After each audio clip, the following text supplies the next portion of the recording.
विष्णु।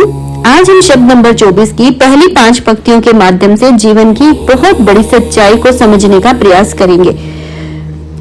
गुरु महाराज कहते हैं, साहिल हुआ माण भव भागा, गाफिल मरने घणो डरे। गुरु महाराज सबसे पहले हमारे डर को सामने रखते हैं और वो डर है हमारी मौत का। हम मौत से बहुत डरते हैं।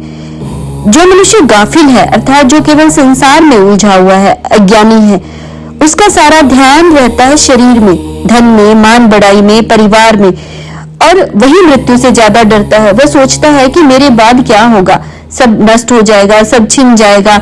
असल में वो मौत से नहीं डरता बल्कि वो अपने मुंह के टूटने से डरता है। बिल्कुल वैसे ही जैसे कोई बच्चा अंधेरे से इसलिए डरता है क्योंकि उसे पता नहीं कि अंधेरे में क्या है, वैसे ही अज्ञानी मनुष्य, उलझा हुआ मनुष्य मृत्यु से इसीलिए डरता है क्योंकि उसे अपने मूल रूप का ज्ञान नहीं है, अपने आत्म स्वरूप का परिचय उसे नहीं है। गुरु महाराज हमें संकेत दे रहे हैं कि डर मृत्यु से नहीं है, डर है अज्ञान से।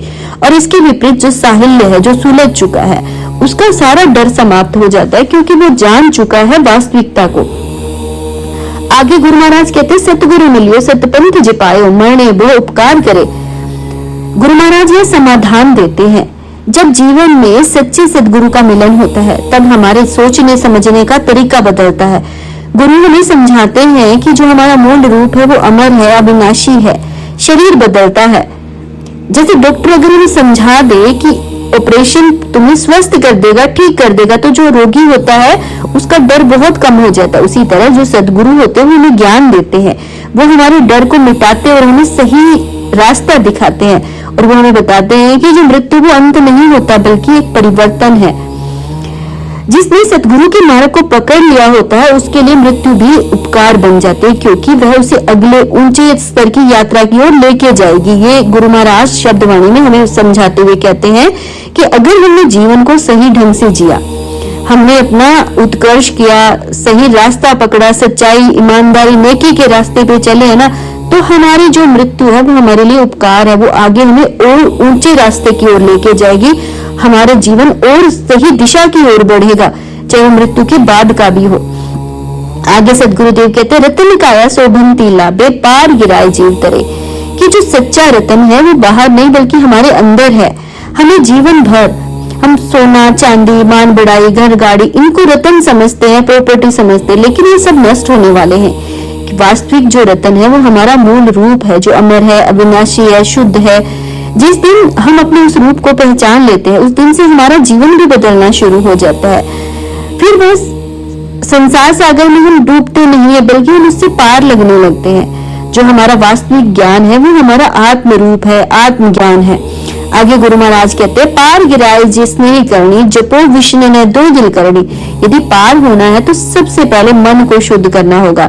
निंदा, ईर्ष्या, द्वेष, दोहरा मन, ये सब हमारे अंदर छेद की तरह से है। जैसे नाव में छोटा सा छेद भी उसे डुबो सकता है, वैसे ही अगर मन का दोहरापन है वो हमारे पूरे जीवन निधि को भी डुबो सकता है।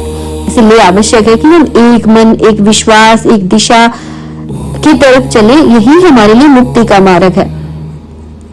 आगे गुरु महाराज कहते, अंतरा बोल करो जे साचा, तो पार गिराए गुरु की वाचा। गुरु महाराज बहुत सरल उपाय बताते हुए कहते हैं कि सत्य बोलो। सत्य केवल शब्दों में नहीं होना चाहिए बल्कि आचरण में भी होना चाहिए। जब हमारी कथनी और करनी एक हो जाती है, वाणी और आचरण सच्चे हो जाते हैं, तभी हमारा मन शुद्ध होता है। और गुरु की जो वाणी है, हमारी शब्द वाणी है, वह केवल शब्द नहीं है, वो एक दिशा है, एक मार्ग है हमारे लिए। अगर हम उस दिशा या मार्ग को पकड़ लेंगे ना तो हम अपने जीवन से पार हो ही जाएंगे। वही जो शब्द वाणी है यही हमें भवसागर से पार लेके जाएगी जब हम इसके अनुसार अपना जीवन बनाएंगे। तो इस प्रकार इन पंक्तियों में गुरु महाराज हमें कहते हैं कि डर मृत्यु से नहीं है बल्कि हमारी नासमझी के कारण है। और समाधान देते हुए गुरु महाराज कहते हैं कि आत्मज्ञान प्राप्त करो, अपने मूल रूप से जुड़ो। अगर मन शुद्ध होगा, एक जगह टिकेगा, तभी हम सत्य और गुरुवाणी के अनुसार जीवन बदल सकते हैं। इसीलिए इन जो एक रास्ता गुरु महाराज दिखाते हुए हमें एक सही दिशा दे रहे हैं। धन्यवाद।